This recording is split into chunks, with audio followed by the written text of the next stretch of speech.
मेरा नाम ललिता है। मेरे पिताजी सब्जी का ठेला लगाते थे।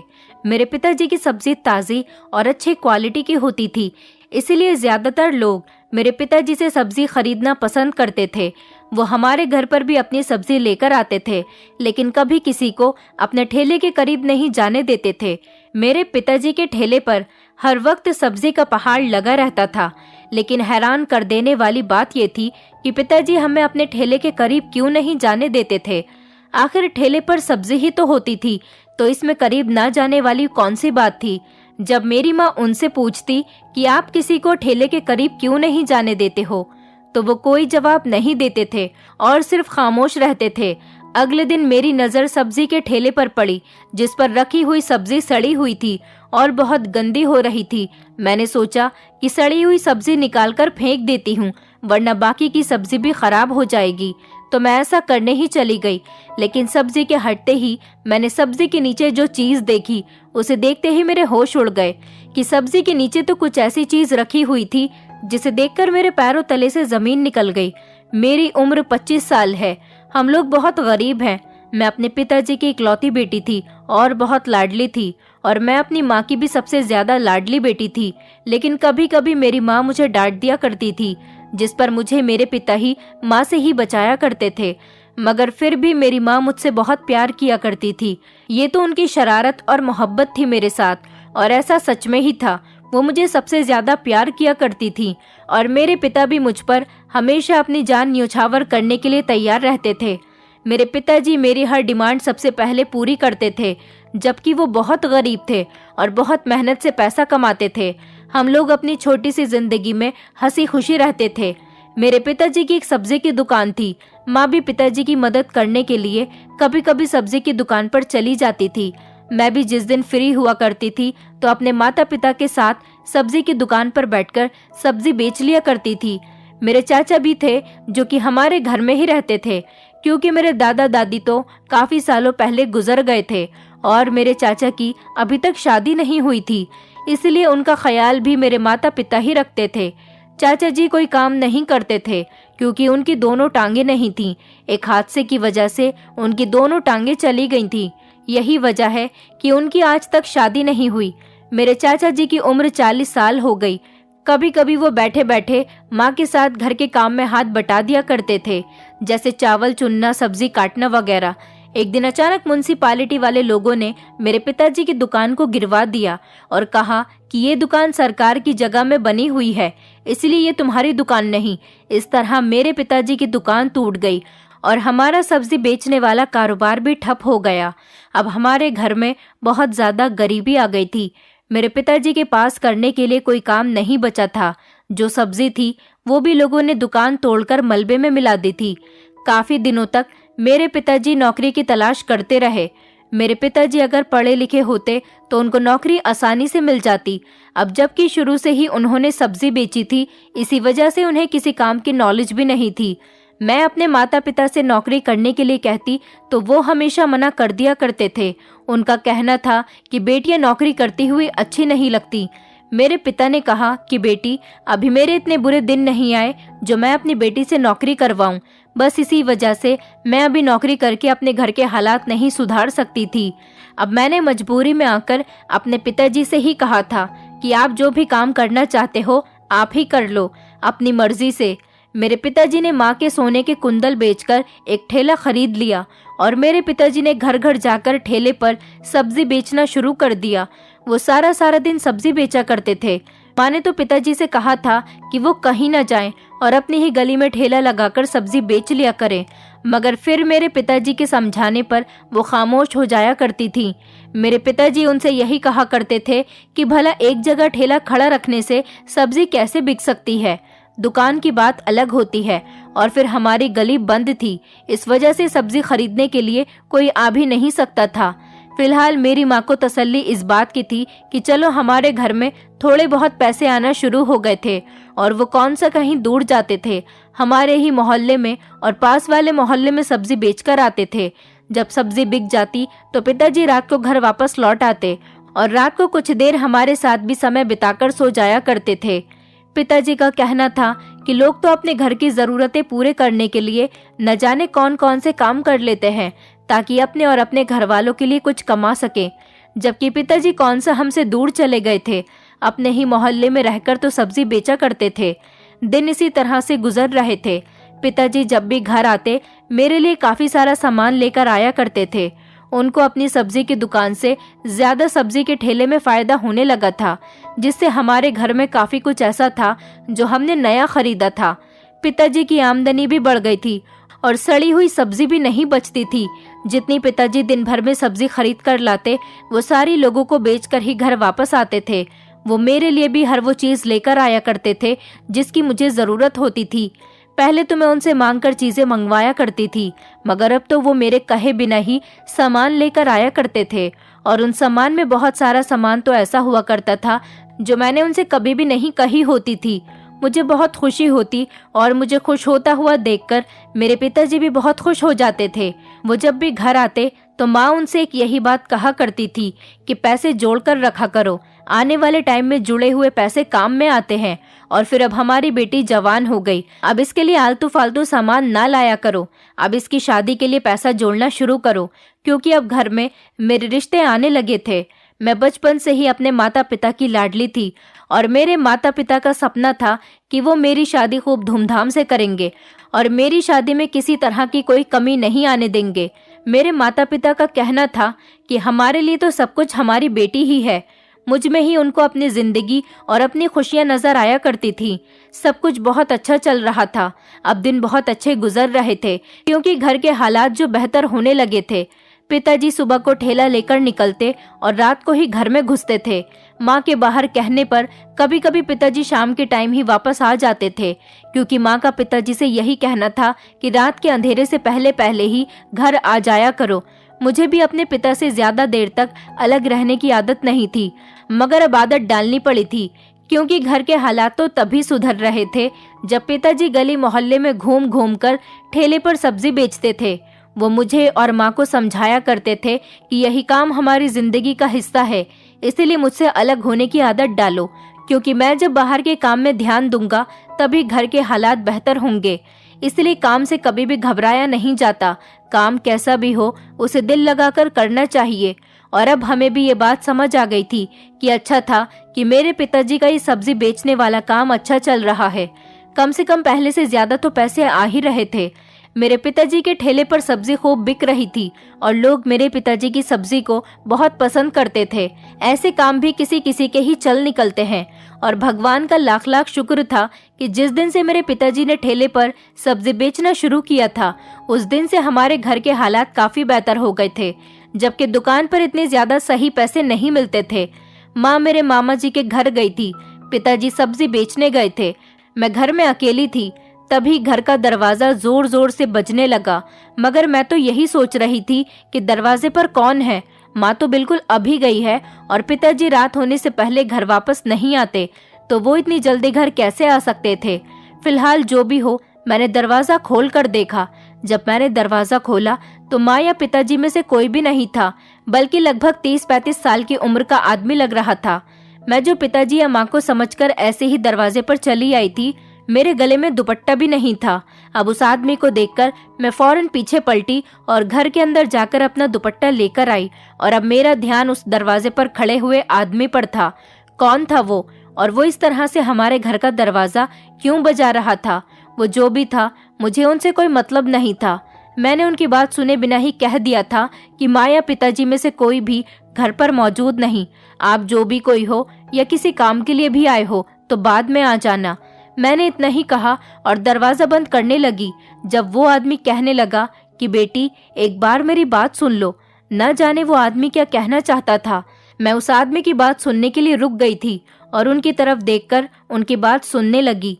जब उस आदमी ने कहा कि मैं तुम्हारे पिताजी से कुछ बात करने के लिए आया था, अब वो यहाँ पर नहीं है तो मुझे उनको कुछ सामान देना था।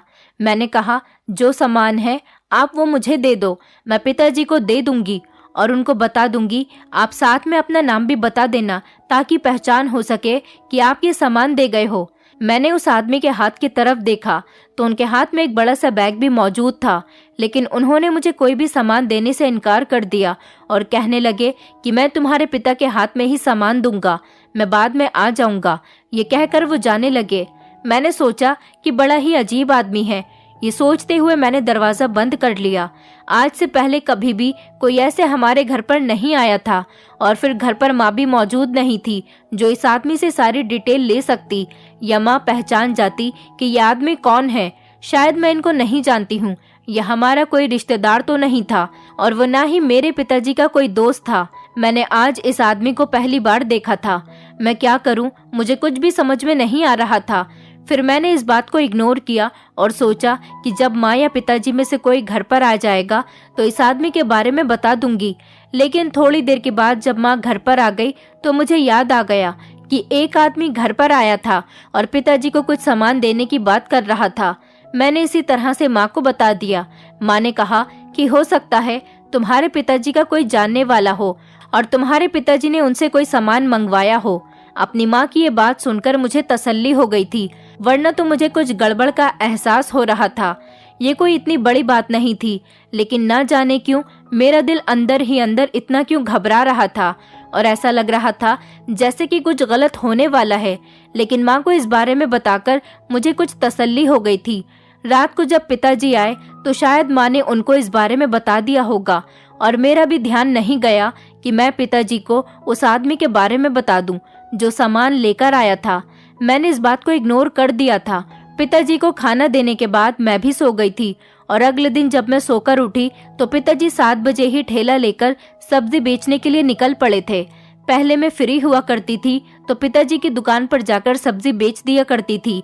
इसी तरह से मेरा टाइम पास हो जाता था, लेकिन अब मेरा टाइम पास नहीं होता था, इसलिए अब मैं अपनी एक फ्रेंड के घर चली जाती थी।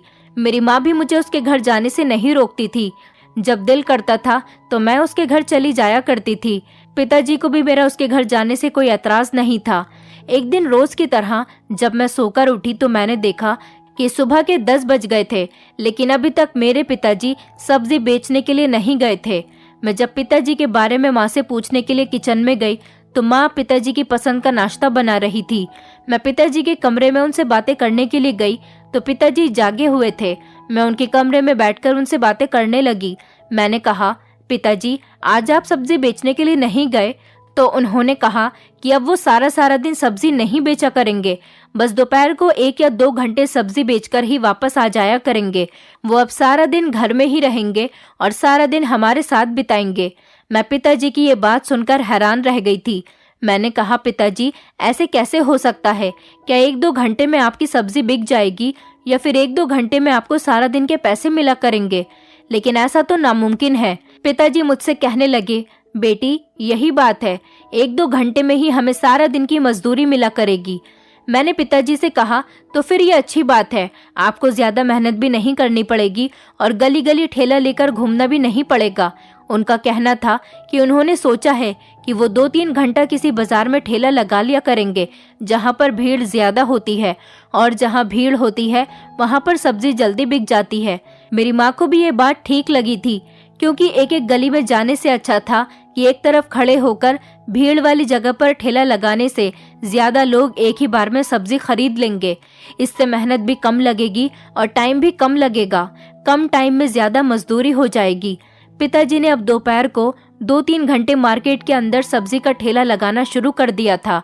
लोग बड़े शौक से मेरे पिताजी की सब्जी खरीदा करते थे। वो दोपहर को जब सब्जी का ठेला लेकर निकलते तो कुछ सब्जी तो उनके निकलते हुए ही लोग खरीद लिया करते थे और उसके बाद मार्केट के अंदर जाकर सारी सब्जी बेचकर ही घर वापस लौटते थे।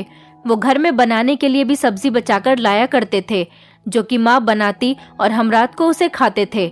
मेरे पिताजी जो सब्जी लेकर आते थे वो बहुत अच्छी और ताज़ी होती थी और हर तरफ से साफ होती थी, बिल्कुल भी गली सड़ी नहीं होती थी। रात का खाना मैं ही बनाती थी और पिताजी को भी खाना मैं ही सर्व करती थी, इसलिए जब वो घर में आते तो सब्जी मेरे हाथ में ही लाकर दिया करते थे। मुझे अपने पिताजी की सब्जियां बहुत पसंद आई थी, क्योंकि सब्जी साफ सुथरी होती थी और बिल्कुल ताज़ी होती थी और खाने में बहुत टेस्टी बनती थी। इसलिए वो रोज ही घर के लिए सब्जी बचाकर लेकर आया करते थे। पिताजी घर में आते ही मेरे हाथ में सब्जी की थैली दे दिया करते और मैं उसको बनाने बैठ जाया करती थी। एक दिन वो ठेला घर के अंदर खड़ा करके खुद घर से बाहर चले गए थे। मुझे लगा कि शायद उनको कोई इम्पोर्टेंट काम याद आ गया होगा या फिर कोई और बात होगी। मैंने देखा कि पिताजी ठेला खड़ा करके घर से बाहर जा चुके थे। मैंने सोचा कि आज पिताजी ने सब्जी नहीं दी तो मैं आज सब्जी ठेले से ही उठा लेती हूँ, मैं खुद ही सब्जी ले लेती हूँ। और जैसे ही मैं ठेले के करीब गई तभी अचानक पिताजी आ गए। उन्होंने आवाज देकर मुझे वहीं पर रोक दिया था। वो मुझे कुछ गुस्से में लग रहे थे और उनकी आंखों में एक अजीब सा गुस्सा छलक रहा था। न जाने मैंने ऐसा भी क्या कर दिया था जो पिताजी इतने गुस्से में हो गए थे। मुझे अपने पिताजी को इतना गुस्से में देखकर डर लगने लगा था, क्योंकि आज तक कभी भी उन्होंने मुझ पर गुस्सा नहीं किया था। आज पहली बार उनका ऐसा बिहेवियर देखकर मेरी आंखों में आंसू आ गए थे और मैं बहुत घबरा गई थी। वो मेरे करीब आए और सब्जी की थैली मेरे हाथ में दे दी और कहने लगे कि जब मैं तुम्हें खुद अपने हाथ से सब्जी देता हूँ तो फिर तुम्हें क्या जरूरत थी ठेले के करीब आने की। वो अलग से घर के लिए सब्जी निकाल कर रख देते थे। उनको पता होता है कि घर में सब्जी ही बनती है, इसलिए वो साफ सुथरी और अच्छी वाली सब्जी एक तरफ को निकाल कर घर के लिए पहले ही रख देते थे। उनकी बात से मुझे कोई दुख नहीं हुआ था, लेकिन उनका बिहेवियर देखकर मुझे बहुत दुख हुआ था। वो तो कभी भी मुझसे इस तरह से बात नहीं करते थे। पिताजी ने तो कभी बड़ी से बड़ी बात पर भी मुझ पर गुस्सा नहीं किया था, ना ही कभी मुझसे ऊंची आवाज में बात की थी। आज पिताजी का बिहेवियर कुछ अलग ही था और उनकी आवाज में बहुत कड़कपन था। और आज ही इतनी मामूली सी बात पर वो मुझ पर इतना गुस्सा कर रहे थे। उन्होंने मुझसे ऐसा तो कभी नहीं कहा था जैसा वो आज बोल रहे थे। मगर फिर मैं खुद ही आइडिया लगाने लगी कि शायद मेरे पिताजी थके हुए आए हैं, इतनी ज्यादा मेहनत करते हैं इसलिए उनका मूड खराब होगा। और फिर वो बिना खाना खाए बिना आराम किए घर से बाहर भी तो निकल गए थे। शायद किसी बात से परेशान होंगे या फिर ज्यादा थकान की वजह से उनका मूड खराब हो रहा है, तभी उन्होंने मुझसे इस तरह से बात की, वरना तो पिताजी कभी भी ऐसी बात नहीं करते थे। मैं कुछ भी करती, चाहे घर में कोई बड़े से बड़ा नुकसान भी कर देती, तो वह ऐसा मुझसे कभी भी नहीं कहते थे कि इस चीज से दूर रहना। लेकिन आज वो अपने ठेले के बारे में ऐसा कैसे कह सकते थे कि तुम मेरे ठेले के पास मत आया करो। मैंने आज वो सब्जी नहीं बनाई थी जो पिताजी ने मुझे दी थी। गुस्से की वजह से मैंने घर में रखी हुई दाल ही बना ली थी। मुझे तो बस पिताजी की बात बार बार याद आ रही थी और इस बात पर मेरी आंखों में आंसू भी आ रहे थे कि वो मेरे साथ इस तरह से बिहेव कैसे कर सकते थे। मैं तो उनकी लाडली बेटी हूँ। फिर मैंने खुद ही अपने आंसू साफ किए और खुद को तसल्ली देते हुए पिताजी को खाना सर्व करके अपने कमरे में सोने के लिए चली गई। माँ की तबीयत ठीक नहीं थी, वो पहले ही अपने कमरे में जाकर लेट चुकी थी। मैं भी अपने कमरे में जाकर सो गई और अगले दिन जब मैं सोकर उठी तो मेरे दिमाग से ये बात बिल्कुल निकल गई थी। और फिर अगले दिन भी पिताजी ने ऐसा ही किया। जब मैं उनके ठेले के पास जाती तो वो मुझ पर खूब चिल्लाते और गुस्सा करते। फिर तीसरे दिन और अब ये सब पिताजी रोज ही करने लगे थे। पिताजी के ऐसे बिहेवियर से मेरा दिल बहुत दुखने लगा था। न जाने मेरे इतने अच्छे पिताजी को क्या हो गया था। मुझे तो लगता था कि कहीं मेरे पिताजी पर किसी ने जादू टोना तो नहीं करवा दिया। ये मुझे अपने पिताजी नहीं लगते थे, क्योंकि मेरे पिताजी ने कभी अपनी लाडली बेटी के साथ ऐसा बिहेव नहीं किया था जैसा कि वो अब करने लगे थे। अब तो ये पिताजी के रोज का रूटीन बन गया था और अब पिताजी मुझसे ज्यादा बात भी नहीं करते थे। पिताजी के ठेले पर हर वक्त सब्जी का पहाड़ लगा रहता था। पहले जब वो घर आते थे तो अपना ठेला खाली कर कर लाते थे, लेकिन अब उनकी सब्जी ठेले पर भरी ही रहती थी। और हैरानी की बात तो ये थी कि अब पिताजी का ठेला खाली ही नहीं होता था। ऐसा लगता था जैसे वो सब्जी बेचते ही नहीं। अब उनके ठेले से सब्जी खत्म ही नहीं होती थी। मैंने एक दो बार पिताजी से इस बारे में पूछा भी कि आपकी सब्जी खत्म ही नहीं होती, कि आपने सब्जी बेचने का काम खत्म कर दिया, और अगर खत्म कर दिया तो फिर आप सुबह ये सब्जी का ठेला लेकर क्यों जाते हो। मगर वो मेरी बात सुनकर खामोश रहते थे, मुझे कोई जवाब नहीं देते थे। पिताजी ने मुझसे बात करना बिल्कुल बंद कर दिया था। न जाने वो मेरी बात का जवाब क्यों नहीं दे रहे थे। तभी तो मुझे पता चलेगा कि वो क्या कर रहे थे और क्या नहीं। मगर वो मेरी बातों को इस तरह से इग्नोर तो कभी भी नहीं करते थे। इससे पहले मैं उनसे कुछ भी पूछती थी तो वो जवाब जरूर दिया करते थे। सवाल जैसा भी होता वो मुझे जवाब दे दिया करते थे।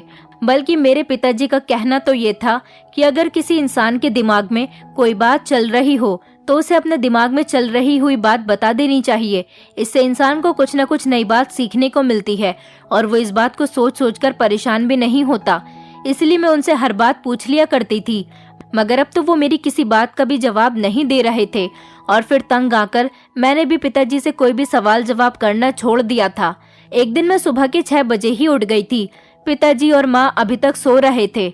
मेरी नज़र पिताजी के सब्जी के ठेले पर पड़ गई, जहाँ पर सारी सब्जियाँ ठेले पर पड़ी हुई सड़ रही थी और गंदी भी हो रही थी। उनमें से बदबू भी आने लगी थी।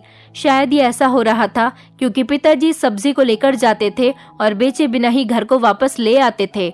मैंने सोचा कि पिताजी के उठने से पहले ही मैं इनमें से गली सड़ी सब्जियों को निकालकर छांट लेती हूँ, ताकि बाकी की सब्जियों को नुकसान न पहुँचे और वो ना गले। इससे बाकी की सब्जियां साफ भी हो जाएंगी और इनमें बदबू भी नहीं आएगी। गली सड़ी सब्जियों के लिए मैं किचन में जाकर थाली लेकर आई और मैं जैसे ही गली सड़ी हुई सब्जियां छांट कर थाली में रखने लगी तो सब्जियों के हटते ही मैंने सब्जियों के नीचे जो चीज देखी उसे देखकर मेरे पैरों तले से जमीन निकल गई, क्योंकि मैंने देखा कि सब्जियों के नीचे किसी पाउडर के पैकेट बिछे हुए थे। उसके ऊपर से सब्जियां रखी हुई थी। एक एक करके मैंने सारी सब्जियां हटाई तो पूरे ठेले पर बहुत सारे सफेद पाउडर के पैकेट बिछे हुए थे। ये देखकर तो मेरे होश ही उड़ गए। मैंने जल्दी से एक पैकेट खोला और चेक किया कि उसके अंदर ये क्या चीज है। मैंने पैकेट खोलकर उसे सूंघ कर देखा तो मेरे होश उड़ गए, क्योंकि ये सफेद पाउडर कुछ और नहीं बल्कि ड्रग्स के पैकेट हैं। मैंने उसके बाद दूसरा और तीसरा पैकेट खोला तो उन सारे पैकेट्स में ड्रग्स ही थी। मैं पढ़ी लिखी थी और मैंने ड्रग्स के बारे में पढ़ा हुआ था। मैं पहचान गई थी कि ये कुछ और नहीं बल्कि ड्रग्स है। न जाने ये ड्रग्स के पैकेट मेरे पिताजी के ठेले पर क्या कर रहे थे।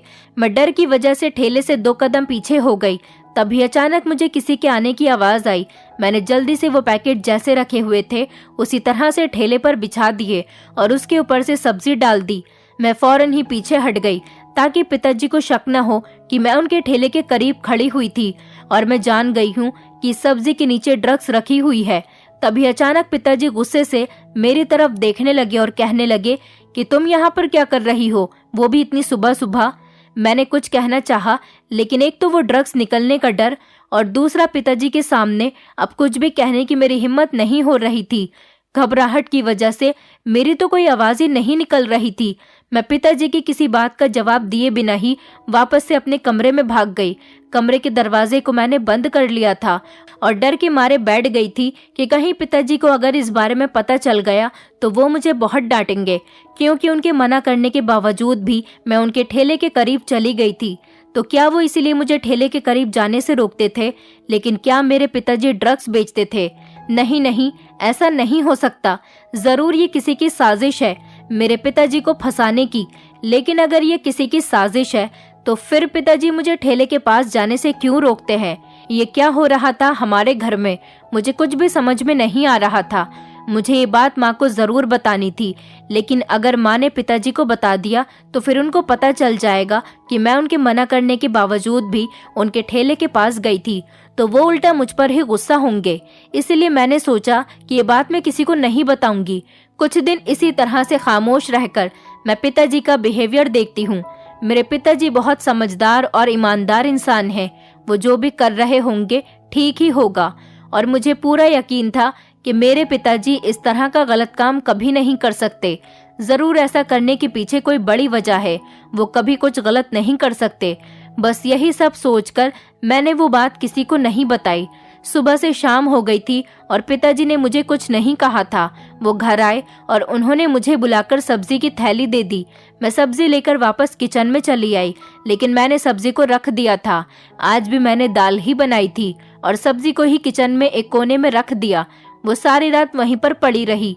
खाना खाने के बाद काफी रात हो गई थी और अब सब लोग सो चुके थे। मैं भी गहरी नींद में सो रही थी। तभी अचानक मुझे रात में प्यास लगने लगी। मैं नींद से जागी और पानी का जग देखने लगी तो जग बिल्कुल खाली पड़ा था। मैं पानी लेने के लिए नीचे जाने लगी, लेकिन जब मैं नीचे की तरफ आई तो मैंने देखा कि पिताजी किसी से बातें कर रहे थे। मुझे सीढ़ियां उतरते हुए पिताजी और किसी दूसरे इंसान के बोलने की आवाजें आ रही थी। ये सुनकर मैं धीरे धीरे सीढ़ियां उतरने लगी और बातें सुनने की कोशिश करने लगी कि आखिर क्या बातें हो रही है। मैं धीरे धीरे हल्के कदम से नीचे उतर गई, लेकिन जब मैंने अपने पिताजी से जिस इंसान को बात करते हुए देखा तो उसे देखते ही मेरे होश उड़ गए थे कि रात के 3:30 बजे मेरे पिताजी किसी से बातें कर रहे थे, और जिससे बात कर रहे थे तो ये तो वो इंसान था जो एक दिन हमारे घर पर आया था और मुझसे मेरे पिताजी को कुछ सामान देने की बातें कर रहा था। यही इंसान हमारे घर पर आज भी मौजूद था। माँ तो अपने कमरे में सो रही थी, लेकिन पिताजी इस इंसान से बातें करने में बिजी थे और उनको ये भी नहीं पता था कि मैं भी सीढ़ियों पर खड़ी हुई उनकी सारी बातें सुन रही हूँ। मैंने उन लोगों की बातें सुनने की कोशिश की। वो आदमी मेरे पिताजी से कह रहा था कि काम अच्छा चल रहा है, बस इसी तरह से तुम मेरी बात मानते रहो और मेरा माल बेचते रहो। मैं कुछ ही दिनों बाद तुम्हें मालामाल कर दूंगा। बस कुछ ही दिन और उसके बाद ये माल तुम्हें डबल रेट में बेचना है, क्योंकि आगे जाकर इस माल की डिमांड बढ़ने वाली है। जितने माल के रेट बढ़ेंगे उतने ही तुम्हें भी पैसे दिए जाएंगे। तुम बहुत अच्छा काम कर रहे हो। सब्जियों की आड़ में तुम हमारा ये फ्रेश माल बेच रहे हो, इससे किसी को शक भी नहीं होगा और हमारा काम भी आसानी से होता रहेगा। मेरे पिताजी ने कहा कि हाँ, मुझे बस पैसों से ही मतलब है, लेकिन मुझे डर है कि कहीं किसी को इस बारे में पता चल गया तो हम लोग फंस सकते हैं। वो आदमी कहने लगा, तुम इस बात की बिल्कुल भी फिक्र मत करो, मैं सब कुछ संभाल लूंगा। पुलिस में मेरी अच्छी जान पहचान है। तुम बस अपना काम मन लगाकर करते रहो, बाकी तुम सब कुछ मुझ पर छोड़ दो। मैं उन लोगों की ये बात सुनकर हैरान रह गई थी और मुझे अपने कानों पर विश्वास नहीं हो रहा था कि मेरे पिताजी पैसों की खातिर ये घिनौना काम कर रहे थे। मुझे आज अपने ईमानदार पिताजी पर शर्म आ रही थी कि वो गलत तरीके से पैसे कमाने के लिए सब्जी का सहारा ले रहे थे। मुझे अपने पिताजी से ये उम्मीद नहीं थी। अब मैं सब कुछ समझ गई थी। उस ठेले पर ड्रग्स के पैकेट होते थे, तभी तो पिताजी मुझे ठेले के करीब भी जाने से रोक दिया करते थे और वो ये नहीं चाहते थे कि मुझे इस बारे में पता लगे। लेकिन अब मुझे अपने पिता के इस राज से पर्दाफाश करना था, क्योंकि ये चीज मेरे पिताजी बेच रहे थे। इस तरह से तो हमारे देश में गलत संगतें बढ़ती जा रही है। मैं भागते हुए अपनी माँ के कमरे की तरफ गई और माँ को देखकर जगाने की कोशिश करने लगी, लेकिन डर की वजह से मेरे मुंह से आवाज ही नहीं निकल रही थी। मगर फिर हिम्मत करके मैंने अपनी माँ को जगा दिया और उनको सारी बात बता दी। मेरी बात का माँ को कैसे यकीन आता, क्योंकि उन्होंने अभी तक अपनी आंखों से कुछ भी नहीं देखा था। और फिर ये बात ही ऐसी थी। मेरी माँ, जो कि मेरे पिताजी के साथ इतने सालों से रह रही थी, उन्होंने उनके अंदर कोई बदलाव और कोई ऐसा काम नहीं देखा जिससे उनकी मर्यादा को ठेस पहुंच सके। इसीलिए उनको मेरी बात पर आसानी से विश्वास नहीं हो रहा था। मैं माँ को यकीन दिलाने के लिए उनका हाथ पकड़कर उन्हें खामोशी से सीढ़ियों से नीचे लेकर आ गई, लेकिन मैंने आकर देखा कि वो आदमी तो जा चुका था और पिताजी भी वहाँ पर मौजूद नहीं थे, लेकिन उनका ठेला वहीं पर खड़ा हुआ था। मैंने जल्दी से माँ को ठेले पर से सब्जी हटाकर दिखाई। मैंने जैसे ही सब्जी हटाई तो उसके नीचे वही ड्रग्स के पैकेट रखे हुए थे और माँ से कहा कि ये देखिए, मैं सच कह रही हूँ, पिताजी सब्जी के बहाने ड्रग्स बेच रहे हैं। तभी अचानक पिताजी भी आ गए और कहने लगे, तुम दोनों यहाँ पर क्या कर रही हो? चलो अपने कमरे में जाओ। मैंने कहा पिताजी, आज मैं आपकी सारी सच्चाई जान गई हूँ। मैंने ड्रग्स का पैकेट अपने हाथ में लेकर पिताजी को दिखाया। पिताजी, क्या आप सब्जी के बहाने लोगों को ये ड्रग्स बेचते हैं? माँ की भी आंखों में आंसू आ गए थे और वो बड़ी हैरानी से पिताजी की तरफ देख रही थी। पिताजी मेरे हाथ में ड्रग्स का पैकेट देखकर शॉक्ड खड़े रह गए थे। मैंने कहा, मैंने आपकी और उस आदमी की सारी बातें सुन ली और मुझे भी ये पता है कि वो आदमी आपको ड्रग्स बेचने के लिए देता है। पिताजी कहने लगे, नहीं बेटी, न जाने ये ड्रग्स के पैकेट मेरे ठेले पर कहाँ से आ गए। मैंने कहा, पिताजी, बस अब आपको और झूठ बोलने की जरूरत नहीं, मुझे सब कुछ सच सच पता चल चुका है। माँ भी कहने लगी कि मुझे बताया था ललिता ने कि कोई आदमी घर आया था, वो आपको सामान देना चाहता था, लेकिन आप घर पर मौजूद नहीं थे तो वो यहाँ से चला गया। ललिता ने कहा भी कि पिताजी नहीं है तो सामान मुझे दे दो, लेकिन वो आदमी सामान देकर नहीं गया। कहने लगा कि मैं तुम्हारे पिता को ही सामान दूंगा। अगर उस आदमी को सामान देना होता तो वो ललिता को भी तो सामान देकर जा सकता था, लेकिन उसका सामान ही गलत था, इसलिए वो हमारी बेटी को सामान देकर नहीं गया। पिताजी की आंखों में आंसू आ गए और वो कहने लगे कि मुझे माफ कर दो बेटी, मुझसे बहुत बड़ी गलती हो गई, लेकिन मैं क्या करता। ऐसा करने के पीछे मेरी बहुत बड़ी मजबूरी है। घर के हालात खराब थे।